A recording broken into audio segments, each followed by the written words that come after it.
Dans notre étude sur le livre de Jonas, nous sommes arrivés au chapitre 3, à la fin du chapitre 3.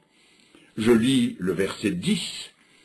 Dieu vit qu'ils agissaient ainsi et qu'ils revenaient de leur mauvaise voie. Alors Dieu se repentit du mal qu'il avait résolu de leur faire, et il ne le fit pas.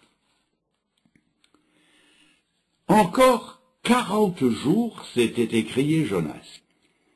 10, 20, 30 jours passent. La grande journée de l'Éternel approche pour Ninive, journée de ténèbres et d'obscurité. La ville est en proie à la plus grande anxiété. Elle tremble, et pourtant elle espère. Tantôt elle voit sa ruine inévitable, tantôt elle voit son salut encore possible. Et elle passe par des alternatives où l'espoir se mêle au désespoir. Pourtant c'est son salut que Dieu veut, et non sa destruction, car Dieu avait vu qu'ils s'étaient détournés de leur mauvaise voie. Remarquons la sincérité de leur repentir. Au lieu de se borner, comme tant de gens, à formuler des vœux pieux sans jamais rien changer à leur genre de vie, ils changent réellement leur façon de vivre. À leur repentance verbale vient s'ajouter leur repentance effective. Ce sont des païens qui agissent ainsi. Païens plus sages que beaucoup de prétendus chrétiens qui se flattent du pardon de Dieu tandis qu'ils provoquent sa colère par de nouvelles transgressions. Ne nous y trompons pas, rien n'échappe au regard de Dieu. Il ne prend pas l'apparence pour la réalité. Le verbiage, les déterminations pieuses, les promesses ne sont rien pour lui si les faits ne les accompagnent pas. Celui qui dit « je vais travailler à la vigne » et qui n'y va pas, s'expose autant à son déplaisir que celui qui refuse nettement d'y aller.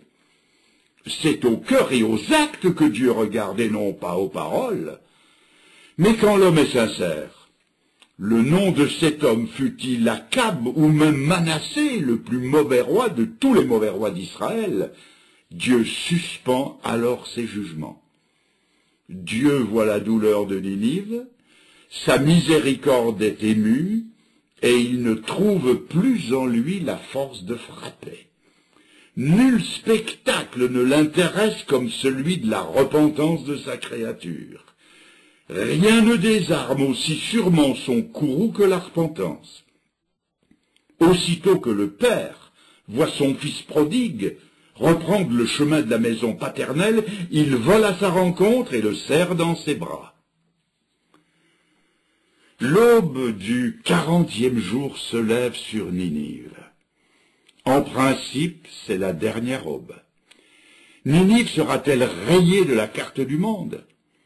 Pour Ninive, ce sera le jour le plus long de son histoire. Il s'écoule lentement. Jamais le soleil n'est monté si lentement dans le ciel.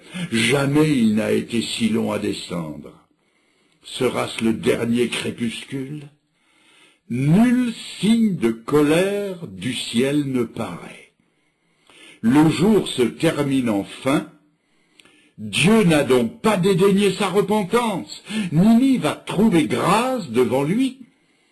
Quelle joie éclate sur toutes les places, dans toutes les habitations, dans tous les cœurs. Aux cris de détresse ont succédé partout des actions de grâce et des chants de triomphe. Ninive est sauvée. Le court chapitre 12 du prophète Ésaïe ne dit pas autre chose.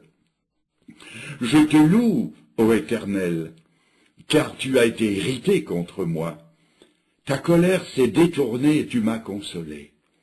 Voici Dieu est ma délivrance. Je serai plein de confiance et je ne craindrai rien, car l'Éternel est ma force et le sujet de mes louanges. C'est lui qui m'a sauvé.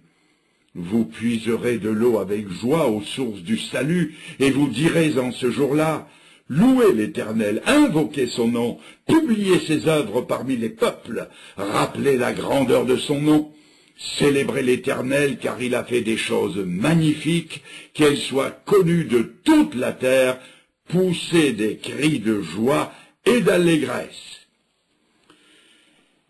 Ninive est sauvée, avons-nous dit, du moins pour le moment. Puis s'élèvera une autre génération qui n'aura pas connu Jonas. Et alors tout rentrera dans la vieille ornière de l'injustice et de la corruption. La repentance de la cité reine n'aura fait qu'ajourner le châtiment, comme la repentance d'Akab et de Manassé dont nous parlions il y a un instant, n'a fait que suspendre les coups qui devaient frapper la dynastie de ces deux rois. Mais quoi qu'il en soit, Dieu épargne la grande ville, et il l'épargnera encore longtemps. Il la conservera pour accomplir par elle les grands plans de sa providence, pour briser bien des sceptres, pour renverser bien des trônes, pour châtier bien des nations, et parmi elles, aux profondeurs des voies de Dieu, le peuple de ce même Jonas, dont la parole puissante vient de bouleverser la ville et de la sauver. Quelques années plus tard, le roi régnant remettra la couronne d'Assur à son fils, puis ce dernier à son successeur, et c'est ce Salmanasar qui emmènera captives les 10 tribus d'Israël et les dispersera dans le monde. Puis viendra l'orgueilleux Sankérib, et c'est alors que la ville superbe s'écroulera pour toujours et laissera l'empire à Babylone. Voyons maintenant le repentir de Dieu, car c'est bien ce qui est écrit. Dieu se repentit. Que faut-il entendre par cette repentance? Dieu se repent-il à la manière d'un homme ignorant, faillible et pécheur? Loin de nous une telle supposition. Il est écrit que Dieu n'est pas un fils d'homme pour mentir, ni un homme pour se repentir. Sa parole est éternellement oui et amen. Quelle est donc cette repentance que, en plus d'un endroit, la Bible attribue à Dieu? C'est une façon toute humaine de parler qui signifie simplement que Dieu change sa façon d'agir envers telle personne ou tel peuple et les traite autrement qu'il l'avait d'abord annoncé quand il marchait encore dans le péché. La parole que le Seigneur avait donnée à Jonas n'était qu'une menace. Et comme chacun le sait, l'exécution de toute menace dépend toujours de certaines conditions, d'un si, je souligne un si.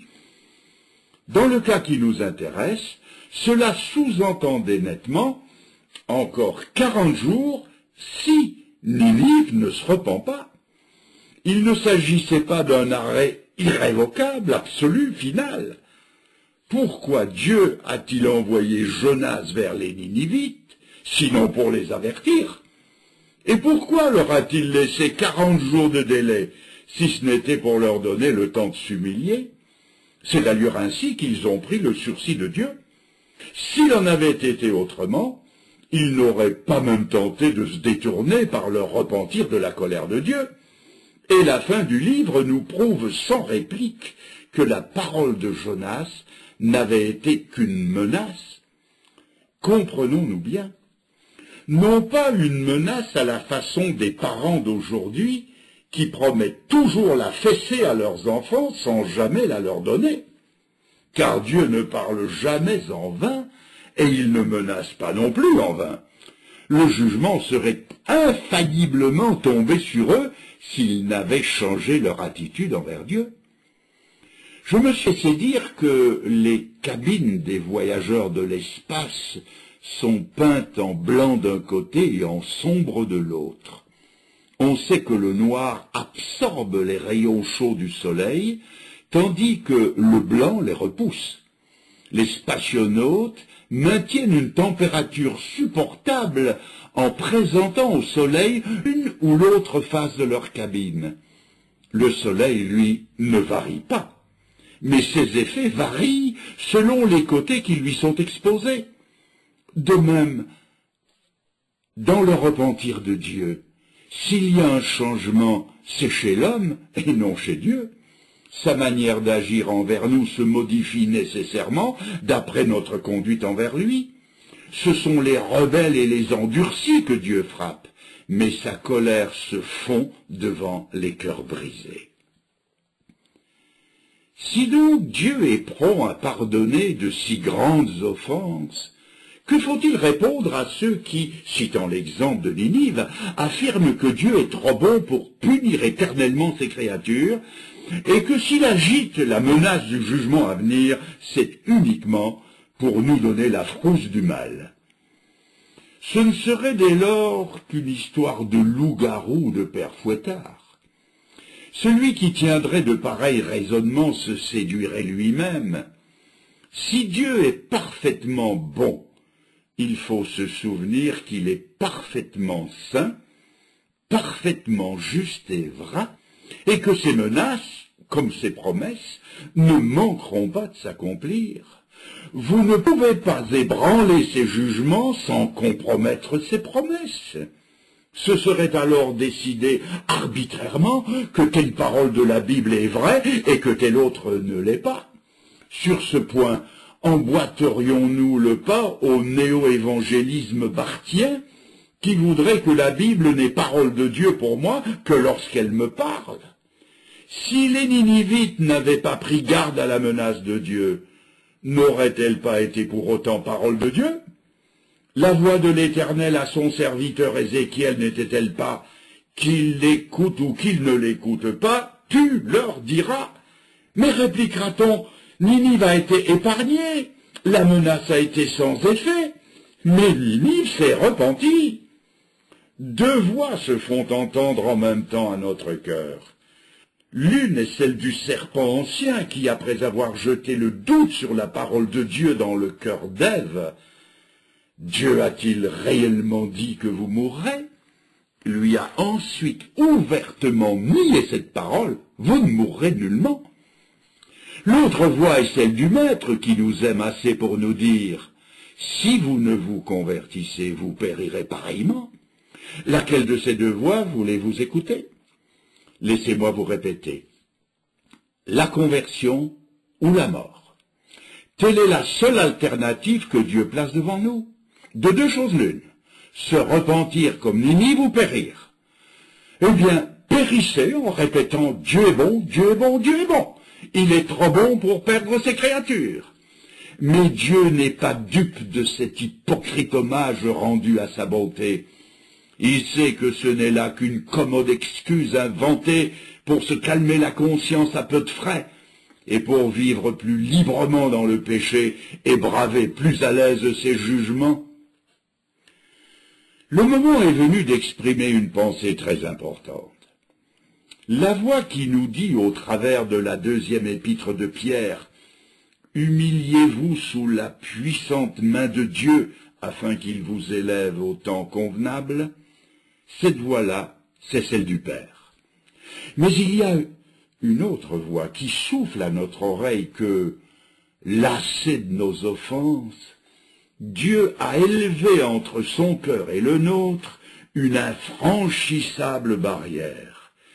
Cette voix, c'est celle du menteur. Avant de nous pousser dans le péché, Satan nous dépeint le Seigneur indulgent jusqu'à la faiblesse. Il nous chuchote à l'oreille, c'est pas si grave. Le Seigneur sait que nous ne sommes que des humains. Mais sitôt après la chute, Satan nous voit sous le jugement de Dieu et il change de langage. Il nous le montre, sévère jusqu'à l'inflexibilité. Pour mieux nous tromper, il se déguise en ange de lumière et il se fait Saint Satan, comme le nommait Luther. Il affecte de prendre la défense et les droits de la sainteté de Dieu. Il nous peint sous les couleurs les plus odieuses nos fautes passées, comme s'il avait si fort à cœur, lui, Satan, la gloire du Seigneur et son règne de justice. Il nous tient alors le langage du désespoir. À cette marque, nous le reconnaîtrons toujours. L'Esprit de Dieu, au contraire, après nous avoir convaincus de péché, de justice et de jugement, après nous avoir reproché nos infidélités, nous montre le cœur de Jésus comme notre asile et ses meurtrissures comme notre guérison. L'ennemi, lui, se sert de tout pour nous éloigner du Seigneur, pour nous décourager, pour enlever notre joie et nous plonger dans le désespoir. Il sait même citer la Bible, car il est un habile théologien, si toutefois la théologie consiste à ne connaître que la lettre des Écritures. Personne ne la possède comme lui. Il manie les textes de la Bible avec une redoutable dextérité, mais c'est toujours pour nous ruiner. Que le diable parle d'amour ou qu'il parle de jugement, c'est toujours pour nous perdre qu'il le fait. Dans ses mains, l'épée de la parole de Dieu blesse au lieu de guérir, et les plaies qu'il laisse suppurent deviennent nauséabondes et ne cicatrisent jamais. Il n'y a pour nous qu'un moyen infaillible de parer à ces coups, c'est de se servir de ce que l'Épître aux Éphésiens appelle le bouclier de la foi pour éteindre les traits enflammés du malin.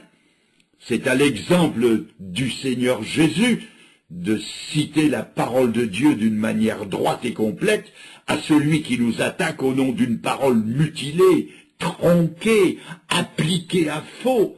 C'est de lui dire « Arrière de moi, Satan, il est aussi écrit ». L'adversaire ne manquera pas de vous rappeler l'exemple de ces Hébreux qui tombèrent et qui ne purent être renouvelés à salut, comme cela est rapporté en Hébreux 6, et de vous dire « Comme eux tu avais la connaissance, comme eux tu avais goûté la puissance du siècle à venir, comme eux tu avais été rendu participant du Saint-Esprit, mais tu n'as pas la vraie foi, et leur sort sera le tien.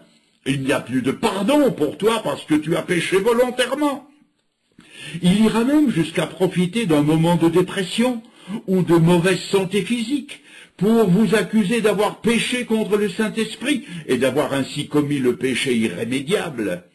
Répondez-lui alors comme le faisait Charles Spurgeon, lorsque des pensées de doute venaient l'assaillir. « Si jusqu'ici, disait-il, je me suis trompé sur mon état spirituel, je ne veux pas me tromper plus longtemps. Si je ne suis pas allé véritablement à Christ, je veux me jeter sur l'heure dans les bras de celui qui a dit « Venez à moi ». Et si je n'ai pas encore cru comme je devais, eh bien, Seigneur, je crois maintenant.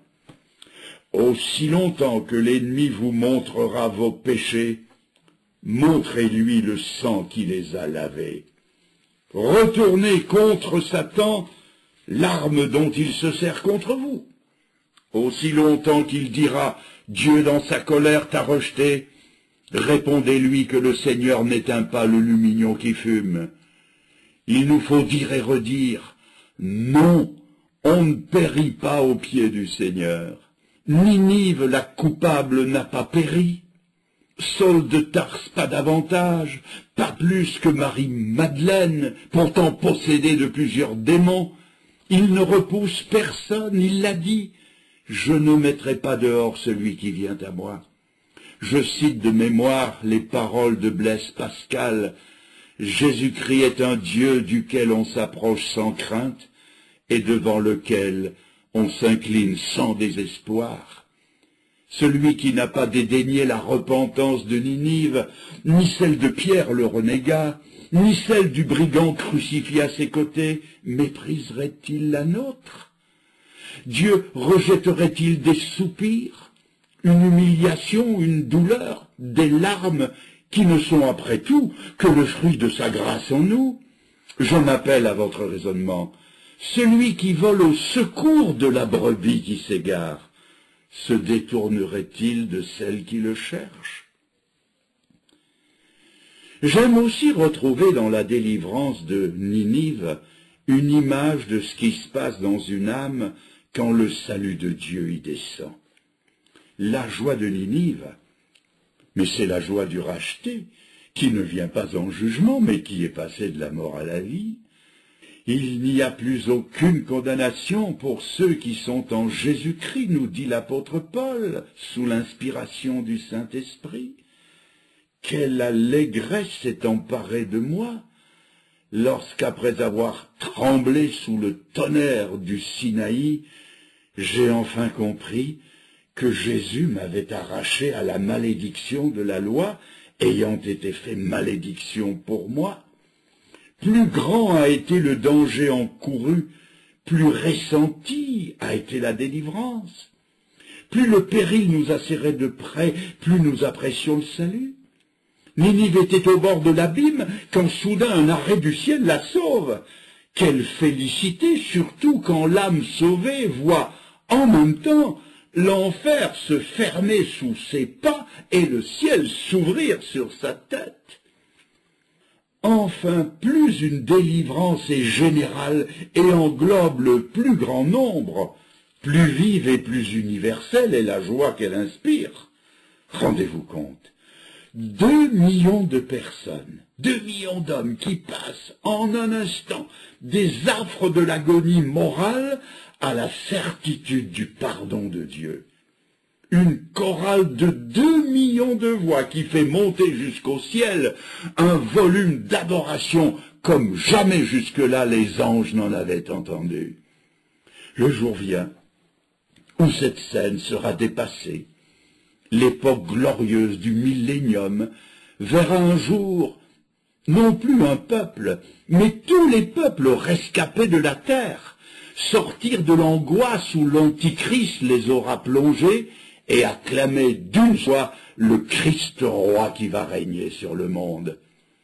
Mais bientôt aussi, et par-delà les élans terrestres, un autre peuple, spirituel et céleste celui-là, composé de la multitude des élus de tous les temps, ramenés de la tombe, de tous les âges et de toute la terre, unis aux myriades des armées célestes, avec des accents infinis dans l'infini des temps éternels, ce peuple, l'Église au complet, célébrera d'une seule voix, d'une seule âme, d'une seule pensée son divin époux, l'agneau immolé qui seul est digne de recevoir la louange, la puissance et la gloire.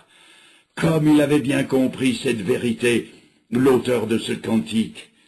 Oh, quel beau jour où devant sa face, tous tes rachetés apparaîtront, en célébrant ta gloire et ta grâce, de leurs chants les cieux retentiront.